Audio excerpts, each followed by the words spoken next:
Narito ang iyong pang-araw-araw na horoscope para sa Scorpio para sa araw ng March 16, 2026. Sa pagdating ng umagang ito ng March 16, mararamdaman mo ang isang napakalalim na pagbabago sa iyong panloob na enerhiya na mag-uudyok sa iyo na mas lalong maging mapagmasid sa mga bagay na hindi nakikita ng karaniwang mata.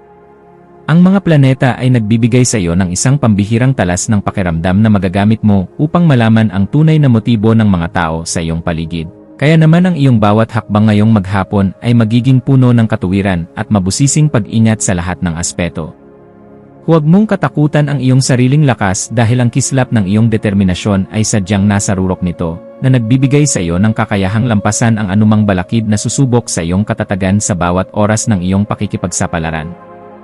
Pagdating sa iyong karera at mga tungkulin sa trabaho, ang petsang ito ay naghahandog ng isang napakahalagang pagkakataon kung saan ang iyong galing sa paglutas ng mga misteryo o komplikadong problema sa opisina ay lubos na mapapahalagahan ng iyong mga kasamahan. Mapapansin ng iyong mga superior ang iyong kakaibang dedikasyon sa paghahanap ng katotohanan sa likod ng mga numero at ulat, kaya asahan ang isang positibong balita tungkol sa isang proyektong nangangailangan ng iyong mabusising pagsusuri at hindi matatawarang pokus.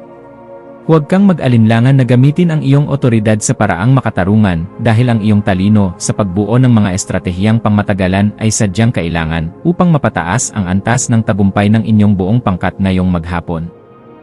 Sa usaping pananalapi, ang araw na ito ay humihingi ng isang matalinong pagsusuri sa iyong mga nagawang budget upang masiguro na ang bawat bahagi ng iyong kita ay nailalagak sa mga investment na magbibigay sa iyo ng kapangyarihan at seguridad sa hinaharap. Maaaring may lumitaw na oportunidad para sa isang pakikipagsapalaran sa negosyo na may kinalaman sa pananaliksik o teknolohiya. Ngunit kailangan mong maging mabusisi sa bawat detalye ng kontrata bago mo ibigay ang iyong pahintulot para sa pondong ito upang maiwasan ang anumang aberya. Ang pagiging masinop sa iyong mga gastusin at ang paglalaan ng sapat na halaga para sa iyong mga lihim na mitiin ay magbibigay sa iyo ng ganap na kagaanan sa loob ng iyong puso at katiyakan sa bawat hakbang. Ang aspeto ng pag-ibig at pakikipag-ugnayan para sa Scorpio ay nasa isang yugto ng napakalalim na koneksyon at seryosong pagkilala sa halaga ng emosyonal na seguridad sa pagitan ng dalawang tao na nagnanais ng isang pangmatagalang pagsasama. Ang pagpapakita ng iyong pagmamahal sa pamamagitan ng pagiging mapagkakatiwalaan at ang pakikipag-usap ng mahinahon tungkol sa iyong mga takot ay lalong magpapatatag sa inyong ugnayan sa bawat sandali ng inyong pagsasama ngayong maghapon sa kabila ng anumang ingay. Para sa mga naghahanap pa ng makakasama, ang iyong misteryoso at kagalang-galang na aura ay magsisilbing magnet para sa mga taong naghahangad ng isang partner na may matibay na prinsipyo at marunong magpahalaga sa tunay na ganda ng katapatan at integridad. Ang iyong kalusugan ay dapat maging isa sa iyong mga pangunahing prioridad sa pamamagitan ng pagbibigay ng sapat na atensyon sa iyong reproductive system, excretory system, at sa iyong pangkalahatang antas ng sigla na maaaring makaramdam ng pagod dahil sa matinding emosyon.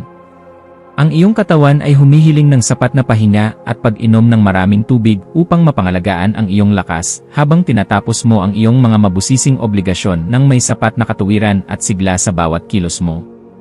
Ang pagsasagawa ng mga ehersisyong nagpapalakas sa iyong core o ang simpleng pagninilay-nilay sa isang tahimik na lugar ay makakatulong upang mailabas ang mga negatibong vibes at mapalitan ito ng sariwang inspirasyon na magpapabuti sa iyong buong pakiramdam. Sa iyong pakikipagkapwa-tao, ang iyong papel bilang isang matalinong tagapayo na kayang makakita sa likod ng mga maskara ay magiging sentro ng atensyon, lalo na sa mga taong nangangailangan ng iyong mabusising opinyon upang maayos ang kanilang buhay. May isang kaibigan o malapit na kasama na maaaring lumapit sa iyo upang humingi ng tulong tungkol sa kung paano magiging mas matatag sa pagharap sa mga pagtatraidor, at ang iyong mga salita ay magsisilbing gabay na mahalaga sa kanila. Maging mapagmasid sa bawat pakikipag-usap dahil ang bawat impormasyon na iyong ibabahagi ay nagtataglay ng kapangyarihan na makapagpabago ng pananaw ng iba nang may sapat na pagkilala sa kanilang sariling kakayahan at kalayaan sa bawat kilos. Ang iyong malikhaing isipan ay magkakaroon ng pambihirang kislap sa hapon, lalo na sa mga gawaing may kinalaman sa pagtuklas ng mga bagong ideya, pag-eksperimento, o anumang paraan ng pagpapahayag na nagpapakita ng iyong pagiging mabusisi sa sining ng pagbabago. Huwag mong limitahan ang iyong sarili sa mga karaniwang pamamaraan lamang, bagkus ay subukan ang mga makabagong estilo na magpapakita ng iyong galing habang pinapanatili ang kalidad at dangal ng iyong mga gawa para sa iyong sariling kaganapan. Ang pagbuo ng isang bagay na may layuning magbigay ng kalinawan at saya sa pakiramdam ng marami sa pamamagitan ng iyong mga natatanging talento ay nagbibigay sa iyo ng ganap na kagalakan na sadyang napakahalaga para sa iyong asenso. Para sa pamilya, asahan ang isang kaganapan sa loob ng tahanan na mangangailangan ng iyong pagiging mahinahon upang maging maayos ang takbo ng inyong samahan sa kabila ng mga posibleng maliliit na usapin tungkol sa inyong mga lihim o tradisyon. Ang iyong presensya ay magbibigay ng kagaanan dahil kaya mong magpaliwanag sa paraang madaling intindihin at may sapat na pagkilala sa nararamdamang pangangailangan ng bawat miyembro ng iyong pamilya sa bawat oras ng inyong pagsasama. Maging mapagpatawad sa mga pagkukulang ng iyong mga mahal sa buhay at maging isang gabay na laging handang tumulong sa pag-aayos ng anumang gulo dahil ang matatag na pundasyon sa loob ng tahanan ang tunay mong sandigan sa bawat hamon. Ang iyong intuwisyon ay magsisilbing isang matalas na kumpas sa pagpapasya tungkol sa isang bagong oportunidad na may kinalaman sa iyong personal na paglago o sa pagpapaganda ng iyong sariling kasanayan sa pakikipag-ugnayan sa mga taong may malalim na kaisipan. Kung may nararamdamang udyok na ayusin ang iyong mga kagamitan sa pananaliksik o bumili ng mga kagamitang magdadala ng higit na proteksyon sa iyong paligid, gawin ito ngayon dahil ang daloy ng enerhiya ay pabor sa mga gawaing nagdadala ng bagong simula. Ang iyong panloob na boses ay malakas na nagpapaalala na handa ka na para sa isang mas mataas na antas ng kaganapan sa iyong pagkatao, kaya pakinggan ito at huwag hayaang ang mga alinlangan ay humadlang sa iyong asenso. Sa aspeto ng edukasyon at pagkuha ng karunungan, ang iyong isipan ay magiging kasing talas ng isang kidlat na handang unawain ang bawat komplikadong impormasyon upang mahanap ang pinakaugat ng katotohanan sa iyong mga pinag-aralan ngayong araw na ito. Gamitin ang panahong ito upang magbasa ng mga materyales na magpapalawak ng iyong pangunawa sa mga usaping may kinalaman sa sikolohiya, siyensya, o sa mga paraan ng wastong pamumuhay dahil ang mga ito ay sadyang makakatulong sa pagpapabuti ng iyong disposisyon. Ang bawat impormasyon na iyong matututunan ay magsisilbing hiya sa iyong isipan, kaya huwag kang titigil sa paghahanap ng liwanag hanggang sa marating mo ang ganap na kalinawan na iyong matagal nang hinahanap para sa iyong seguridad. Iwasan ang pagiging masyadong mapaghinala sa mga taong wala namang ginagawang masama sa iyo upang hindi ka makagawa ng pader na maglalayo sa iyo sa mga bagong pagkakataon na maaaring magbigay sa iyo ng kagalakan sa bawat sandali ng iyong pagkilos. Ang pagpapanatili ng isang balanse sa pagitan ng iyong pagiging mabusisi sa iyong mga mitiin at ng iyong pagiging mahinahon sa pakikitungo sa iba ay isang kasanayan na dapat mong pagtuunan ng pansin ngayong araw upang mas lalo kang irespeto.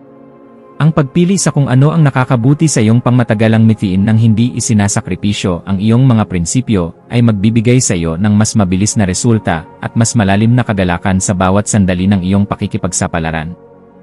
Ang iyong espiritual na aspeto ay nangangailangan din ng pagkalinga sa pamamagitan ng paghahanap ng sandali ng katahimikan sa gitna ng iyong abalang schedule upang muling makakonekta sa iyong panloob na lakas na nagbibigay ng direksyon sa iyong buhay. Ang pagninilay-nilay tungkol sa iyong mga tunay na hangarin para sa isang makabuluhang pamumuhay na puno ng kislap ng katotohanan ay magbibigay sa iyo ng sagot kung bakit kailangan mong maging matatag at kung paano mo magagamit ang iyong talino para sa kabutihan.